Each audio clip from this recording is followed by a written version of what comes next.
السلام عليكم ورحمة الله وبركاته. مرحبا بكم معايا في فيديو جديد، إن شاء الله تكونوا بخير وفي صحة جيدة. اليوم أخواتي راح نوجدوا مع بعضنا موسكوتشو ساهل اقتصادي وبنين لقهوة العصر. موسكوتشو تاع كل يوم، ماشي مكلف، يجيكم خفيف واسفنجي كيما الجينواز، بمقادير مضبوطة. جميع الخطوات عطيتها لكم بالشرح المفصل في الفيديو، باش أي وحدة تحب الموسكوتشو تاعها يجيها خفيف وبنين وناجح 100%. تبع الفيديو من الأول للآخر، فقط ما تنساوش الجيم والبارتاج باش يلحق الفيديو لأكبر عدد من الناس. ما نطولش عليكم، هيا معايا نروحوا نوجدوا وصفتنا لنهار اليوم. بسم الله. اول خطوه نديروها، نجيب المول اللي راح نحضر فيه الموسكوتشو تاعي. واش ندير؟ راح ندهنه مليح بطبقه مليحه من المارغرين ولا زبده، وما نفضلش الزيت. ندهنها مليح، قلت لكم بطبقه مليحه، ومن الاحسن تكون المارغرين تاعكم ولا زبده طريه باش يعني تقدروا تدهنوها بسهوله. من بعد نرش عليها مغرف كبيره تاع الفارينه، نحاول نمشيها على كامل المول اللي عندي بهذه الطريقه باه نوصل لكامل الاماكن اللي عندي في المول. هكا ونغطي كامل الطبقه هذيك تاع المارغرين. من بعد راح نخبطها جيدا فوق طاوله العمل بهذا الشكل حتى نتخلص من كامل الفارينه الزايده ونحطه جانبا. شوفوا اخواتي، هذه الخطوه مهمه لازم تديروها باش ما تلصقش معكم الموسكوتشو. نبدا في الخليط تاع الموسكوتشو. عندي فيه 4 حبات بيض، تكونوا جابدينها من قبل من الفريجيدير، يعني ما تخدموش بالبيض وهو بارد مباشره، يعني ما راحش يطلع معكم، ما راحش يعطيكم نتيجه مليحه. رشه تاع الملح ضروريه، وايضا الفانيلا. راح نحط مغرف صغيره معمره مليح تاع لافاني مع البيض، ونخلط جيدا بالخلط الكهربائي. وهذه اول خطوه واول نصيحه نعطيها لكم، انكم تخلطوا البيض تاعكم، تكسروه كما نقولوا، نكسروا الصفار تاع البيض، نخلطوه شويه. من بعد عاده نبداو نضيفوا السكر. السكر عندي هنايا كاس تاع سكر، كيلو بالكاس اللي متوفر عندكم، يعني اي كاس عندكم في الدار خدموا به، ماشي ضروري هذا الكاس بالذات.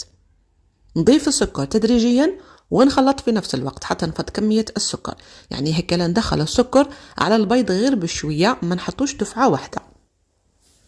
وهذه ايضا من بين النصائح، من بين الخطوات باش ينجح معكم الموسكوتشو ويعطيكم نتيجة مليحة ويطلع معكم الخليط جيدا.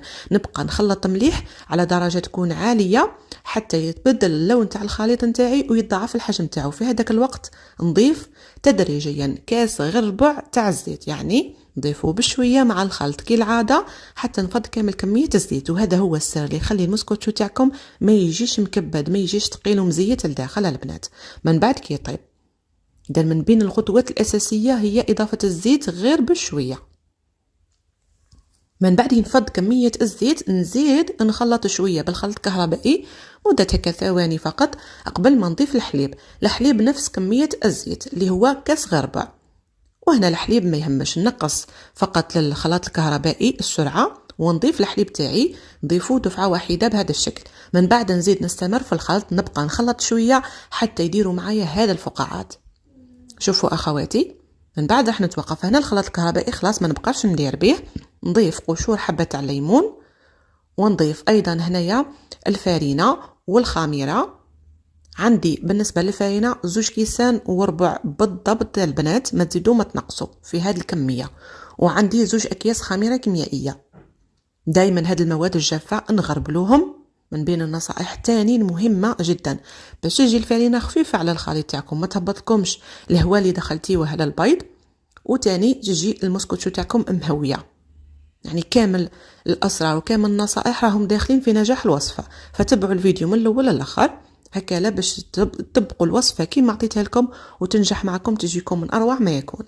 يعني كي تاكلوها وتشوفوا النتيجة نتاعها كيفاش تجي بعد ما تطبقوا كامل النصائح والخطوات، تم تفهموا واش معنى كلامي اللي نقول لكم تبعوا الوصفة خطوة بخطوة.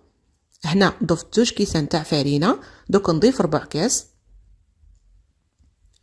حوالي 2 مغارف كبار البنات، نضيفهم بهذه الطريقة ونعاود نخلط. الطريقة اللي نخلطوا بها الفارينة مع الخليط من تحت للفوق بهذه الطريقة حتى تختفي عندي كامل هذيك الفارينة بهذا الشكل.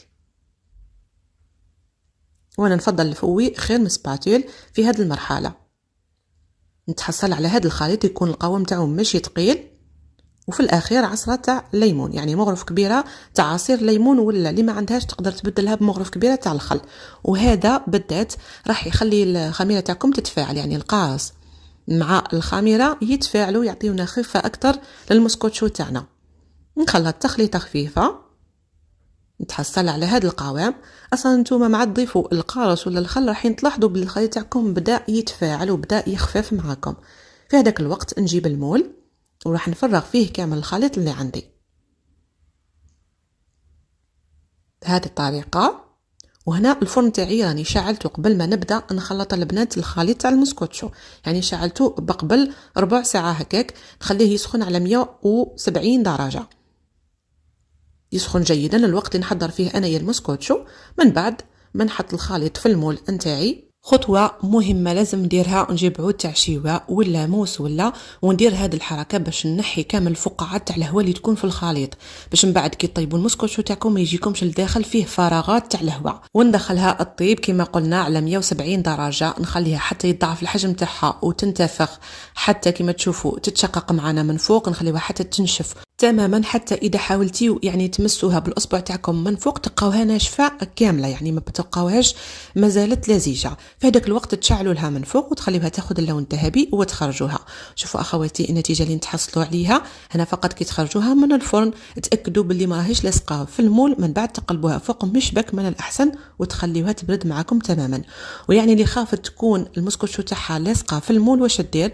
تحط المول تاع المسكوتشو في صينيه تكون واسعه وتحط فيها كميه من الماء البارد، راح تدير البنات هكا شوك بين السخونيه تاع المول تاع المسكوتشو وايضا بين الماء هذاك البارد، فتتنحى معكم المسكوتشو بكل سهوله من المول. للتزيين كنت رشيت عليها سكر ناعم بعد ما بردت معايا المسكوتشو تماما، وتقدروا تبدلوا التزيين كما تحبوا انتوما، يعني شوكولا ولا تدهنوها بالكونفيتير وترشوا عليها نواه كوكو، ولا الاختيار يرجع لكم. كما قلت لكم انا درت معاكم مسكوتشو تاع كل يوم، الفطور الصباح ولا القهوه العصر، حاجه خفيفه سهله وبسيطه، والصراحه من اروع ما يكون. والمهم راهو في الوصفه والتزيين يقعد حسب الرغبه.